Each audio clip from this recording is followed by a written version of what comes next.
तो hello guys, आमतौर पे मैं फ्रेश कंटेंट बनाता हूँ, हाइजीनिक कंटेंट बनाता हूँ, गाली का, अब्यूजिंग का, वर्ड्स का थोड़ा कम यूज़ करता हूँ। लेकिन आज मुझे काफ़ी कुछ बोलना पड़ेगा, काफ़ी कुछ स्कैंडल्स को, कांडों को कवर करना पड़ेगा। वैसे आपको बता दूं कि मैट रिडल ने एक बहुत बड़ा कांड कर दिया है ऑलरेडी, तो इसके बारे में हम कवर करेंगे। इसके अलावा और भी न्यूज़ एंड अपडेट्स के बारे में बात करेंगे। तो बिना देरी के करते हैं वीडियो को स्टार्ट और चैनल को आप सब्सक्राइब कर लो। तो अपडेट्स की शुरुआत करते हैं। सबसे पहले बात करते हैं गंथर के बारे में। तो डब्ल्यूडब्ल्यूई का बहुत लंबा प्लान है गंथर को लंबे चैंपियन बनाने का। ये चीज़ सबने नोटिस कर लिया ऑलरेडी। वो 350 डेज के आसपास उनके चैंपियनशिप रन को हो चुके हैं और डब्ल्यूडब्ल्यूई का अब सिंपल प्लान ये है कि समर स्लैम में जाएंगे गंथर एज चैंपियन। तो जिन लोगों को लग रहा था कि नाइट ऑफ द चैंपियंस में गंथर हारने वाले हैं या फिर उनका टाइटल रन इससे लंबा नहीं जाने वाला, उसके बाद उनको हील पुश मिलेगा, आगे तगड़ा पुश मिलेगा, लेकिन फिलहाल के लिए सिचुएशन ये है कि समर स्लैम तक तो चैंपियन आपको नजर आएंगे गंथर। और इसके बीच में आपको याद होना चाहिए कि money in the bank pay per view भी होने वाला है, जो कि लंदन यूनाइटेड किंगडम में होने वाला है। और वहां के लिए भी 100% गंथर का मैच एक ऑफिशियल डब्ल्यूडब्ल्यूई जरूर करना चाहेगी। और गंथर एक ऐसे सुपरस्टार है, एक ऐसे एसेट है डब्ल्यूडब्ल्यूई के लिए, जिसको डब्ल्यूडब्ल्यूई बहुत ज्यादा क्रिएटिव प्रोटेक्शन में रखती है। आप अंदाजा लगा सकते हो, जब से डेब्यू हुआ है उनका मेन रोस्टर में, तब से वो एक भी मैच नहीं आ रहे हैं। तो आप इससे अंदाजा लगा सकते हो। वैसे भी अगले हफ्ते मंडे नाइट रॉ पे फाइनली गंथर का ड्राफ्ट के बाद एक डेब्यू होने वाला है। और अब बात करते हैं कोडी रोड्स और ब्रॉक लेसनर के बारे में। आप सबको पता है मंडे नाइट रॉ पे अटैक कर चुके हैं ब्रॉक लेसनर और ये फ्यूड कंटिन्यू होगी। और साथ ही साथ इनका दूसरा मैच जो होगा सीरीज ऑफ मैचेस के हिसाब से नाइट ऑफ द चैंपियंस में इनका दूसरा मैच होने वाला है। लेकिन इस बार भी क्या ये सिंपल मैच होगा, सिंगल मैच होगा? तो फिलहाल ऐसा कुछ नहीं है, क्योंकि इंडिकेशन हमें ऐसे मिल रहे हैं कि डब्ल्यूडब्ल्यूई प्लान कर रही है एक एम्बुलेंस मैच ब्रॉक लेसनर और कोडी रोड्स के लिए। और आपको समझना होगा कि ये फ्यूड बहुत ही ज्यादा इंपॉर्टेंट है डब्ल्यूडब्ल्यूई के लिए। इस समय ये टॉप नॉच की फ्यूड है, क्योंकि रोमन रेंस की अपीयरेंस तो हो नहीं रही है, तो उनके अपोनेंट भी क्या ही आएंगे। तो ऐसे में डब्ल्यूडब्ल्यूई के पास एक यही फ्यूड है जो काफी हद तक क्राउड के लिए अट्रैक्टिव हो सकती है। और इसमें खुद ट्रिपल एच भी अपना क्रिएटिव कंटेंट देना या फिर अपना ओपिनियन देना, वो सब चीजें चल रही हैं। तो डब्ल्यूडब्ल्यूई के लिए फ्यूड बहुत ज्यादा स्पेशल है और इसी फ्यूड को स्पेशल को और स्पेशल बनाने के लिए एम्बुलेंस मैच की तैयारी चल रही है डब्ल्यूडब्ल्यूई की तरफ से। और अगर कोडी रोड्स और ब्रॉक लेसनर की बात चली रही है, तो एक और चीज भी आपको बता देता हूं, बड़ी स्पेशल है। तो डब्ल्यूडब्ल्यूई प्लान कर रही है कोडी रोड्स और ब्रॉक लेसनर पार्ट 3, जो कि हो सकता है समर स्लैम में। क्योंकि आप सबको पता है कि समर स्लैम रेसलमेनिया के बाद डब्ल्यूडब्ल्यूई का सबसे बड़ा इवेंट होता है। तो ड्रीम मैचेस हमें देखने को मिलते हैं वहां पे, जहां पे हम अपने मन में सोचते हैं कि ये अपोनेंट इसके सामने होना चाहिए, ये अपोनेंट इसके सामने होना चाहिए। तो वही अपोनेंट, वही मैचेस डब्ल्यूडब्ल्यूई समर स्लैम में करवाती है। फैंस की बात भी सुनी जाती है वैसे। और इन्हीं मैचेस में से एक मैच हो सकता है Cody Rhodes versus Brock Lesnar part 3, क्योंकि मैंने आपको पहले ही बताया कि इनके सीरीज ऑफ मैचेस जरूर होने वाले हैं। और अब बात करते हैं रोमन रेंस के बारे में। रोमन रेंस का अगला अपोनेंट कौन होने वाला है? ये बहुत ही जेन्युइन सवाल है, बहुत ही मतलब एक यूजुअल सा सवाल है, बहुत ही सोशल मीडिया पे चलता है। लेकिन एक्चुअल में ऐसा कौन हो सकता है? तो इसके ऊपर कुछ रूमर्स आने शुरू हो गए हैं और काफी ज्यादा स्ट्रॉन्ग रूमर्स हैं ये भी। और रोमन रेंस के जो ओपोनेंट हो सकते हैं वो हो सकते हैं हमारे बैड बनी, 2 टाइम ग्रैमी अवार्ड विनर। और अब तो वो पोर्टोरिको में कमाल का मैच लड़के आ रहे हैं और जीत के भी आ रहे हैं। तो मोमेंटम तो रेसलिंग के हिसाब से उनके साथ है ही, और पब्लिक में उनकी पॉपुलैरिटी का तो मैं क्या ही कहूँ। अगर आपने वो मैच देखा हो और क्राउड का वो रिएक्शन देखा हो, तो उससे तगड़ा तो कुछ भी नहीं था। मैंने वो चीज, वैसी चीज कभी नहीं देखी। रॉक के साथ देखी है, इसके अलावा किसी के साथ नहीं देखी। और अब आपको बताता हूँ पूरी स्टोरी आखिर है क्या विद सोर्स। तो आपको याद होगा बैकलैश में एक हमने वेटरन सुपरस्टार देखे थे, सैवियो वेगा, जिन्होंने फिन बैलर को हिट किया था। आपकी मेमोरी के लिए याद दिला रहा हूं, ये है वो बंदा। और इस बंदे ने एक इंटरव्यू दिया जहां पे उन्होंने ये बताया, मेन लाइन ये थी कि उन्होंने सुना है कि डब्ल्यूडब्ल्यूई प्लान कर रही है एक समर स्लैम का मैच बैड बनी के लिए। और जब से ये इंटरव्यू रिलीज हुआ है, तब से मेन बात यही चल रही है कि बैड बनी का अपोनेंट कौन हो सकता है समर स्लैम में। अगर डब्ल्यूडब्ल्यूई उनका मैच कराना चाहती है समर स्लैम में, तो तब से रूमर्स ये चल रहे हैं कि रोमन रेंस के सामने हो सकते हैं बैड बनी। क्योंकि बैड बनी जिस हिसाब के पॉपुलर हैं, रोमन रेंस से तगड़ा अपोनेंट शायद ही उनको कोई मिलेगा। वरना तो पॉपुलैरिटी के सामने, उनकी पॉपुलैरिटी के सामने रोमन रेंस को ना डालना एक बहुत ही स्टूपिड थिंग कहलाएगी। और कुछ सोर्सेज से मैंने ये भी सुना है कि रोमन रेंस और बैड बनी का ही डब्ल्यूडब्ल्यूई मैच प्लान कर रही है। ये कोई कंफर्म न्यूज़ नहीं है, लेकिन काफ़ी हद तक ये स्ट्रॉन्ग रूमर्स हैं।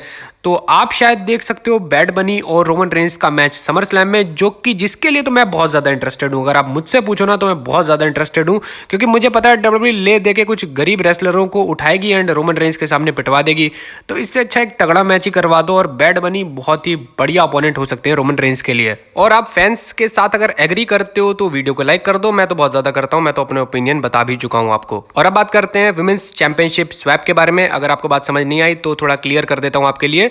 ड्राफ्ट के बाद क्या होता है कि रिया रिप्ली जो हमारी स्मैकडाउन की चैंपियन है, फीमेल चैंपियन है, वो ड्राफ्ट हो चुकी है मंडे नाइट रॉ में, जबकि हमारी रॉ की जो फीमेल चैंपियन है बियांका ब्लेयर, वो ड्राफ्ट हो चुकी है स्मैकडाउन में। तो ऐसे में चैंपियनशिप डिफरेंट है और ब्रांड भी डिफरेंट है, तो इसको बराबर लाने के लिए डब्ल्यूडब्ल्यूई एक सेगमेंट कराना चाहती है जो कि है चैंपियनशिप स्वैप सेगमेंट। और ये सेगमेंट फिलहाल के लिए तो शेड्यूल नहीं है, कंफर्म नहीं है, लेकिन कभी भी ये सेगमेंट हो सकता है, कुछ ही दिनों में ये चीज़ हो सकती है, क्योंकि ज़्यादा देर डब्ल्यूडब्ल्यूई इन चीज़ों को बर्दाश्त नहीं कर पाएगी कि रॉ ब्रांड में स्मैकडाउन की चैंपियनशिप है और स्मैकडाउन ब्रांड में रॉ की चैंपियनशिप है। तो ये सेगमेंट बहुत जल्दी होने वाला है, बहुत जल्दी आपको इसकी नोटिफिकेशन या फिर शेड्यूल या फिर डेट कन्फर्म्ड हो जाएगी। और पिछली बार जब ये सेम केस हुआ था, सेम सेगमेंट हुआ था, तो बहुत तगड़ा कांड भी कर दिया था दो चैंपियंस ने, यानी शार्लेट फ्लेयर और बेकी लिंच ने। बेकी थी स्मैकडाउन की चैंपियन और फ्लेयर थी रॉ की चैंपियन। इनको चैंपियनशिप चेंज करनी थी। सोनिया डेविल ये सेगमेंट कंडक्ट करवा रही थी और पता नहीं क्या हुआ, अंदाजा अचानक से क्या हुआ कि एक दूसरे के ऊपर इन्होंने चैंपियनशिप फेंकनी शुरू कर दी। तो ये बच्चों की तरह आपस में लड़ गई थी, जिसके बाद बैक स्टेज भी काफी ड्रामा हुआ था बेकी लिंच और शार्लेट फ्लेयर के बीच। तो हिस्ट्री रही है कि ये सेगमेंट कुछ खास अच्छे जाते नहीं है। आई होप इस बार बढ़िया तरीके से अच्छे से इन चीजों को कंडक्ट करवाया जाएगा। और अब बात करते हैं अनडिस्प्यूटेड टैग टीम चैंपियनशिप के बारे में। आप सबको पता है कि ड्राफ्ट हो चुका है। सैमी ज़ेन, केविन ओवेंस दोनों चैंपियनशिप बेल्ट को लेकर रॉ और स्मैकडाउन वाली मंडे नाइट रॉ में ड्राफ्ट हो चुके हैं।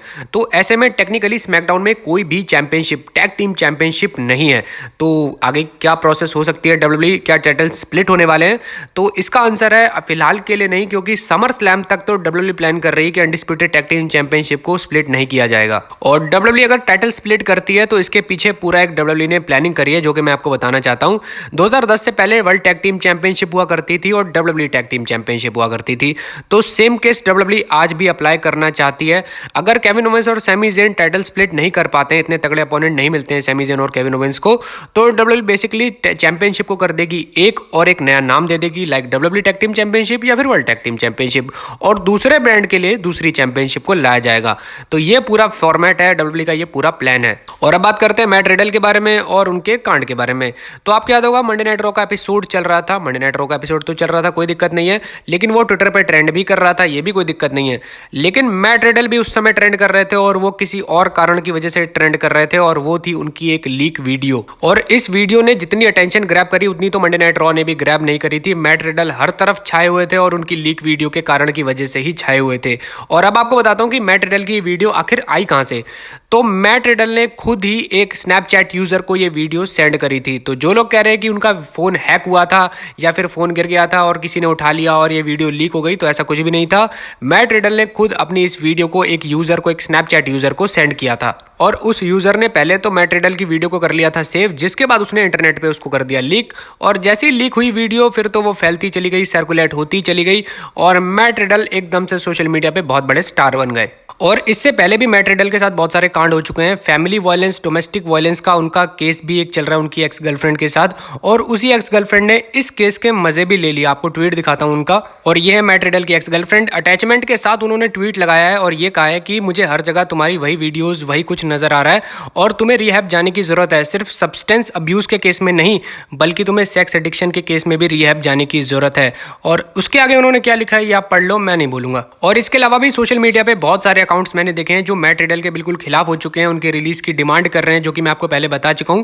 लेकिन एक पर्सन है जो इसके बचाव में भी आया है, मैट रिडल के बचाव में आया है, वो है उनकी करंट गर्लफ्रेंड, जो कि एक एडल्ट फिल्म की स्टार हैं, लेकिन फिलहाल के लिए उनकी स्टेटमेंट भी इसमें इंपॉर्टेंट हो जाती है, तो वो भी देख लो। तो ये है मीशा मोंटेना, और इनका कहना यह है कि पता नहीं कब वो दिन आएगा जब न्यूज़ जो है वो प्रोपेगेंडा या फिर फॉल्स न्यूज़ पे आधारित नहीं होंगी, बल्कि सही फैक्चुअल थिंग्स पे आधारित होंगी।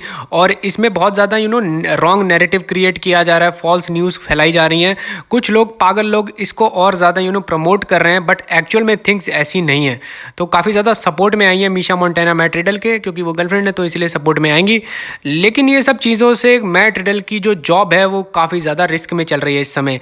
शायद उनको डब्ल्यूडब्ल्यूई रिलीज भी कर दे। अब इस पूरी सिचुएशन को लेके आपके क्या थॉट्स हैं, मुझे कमेंट सेक्शन में जरूर बताना। वैसे मेरी पर्सनल ओपिनियन यही है कि अपनी प्राइवेट लाइफ और अपनी पर्सनल लाइफ को हमेशा अलग अलग रखना चाहिए, और कैमरे से थोड़ा दूर रहे बंदा, वही ज़्यादा बेहतर है।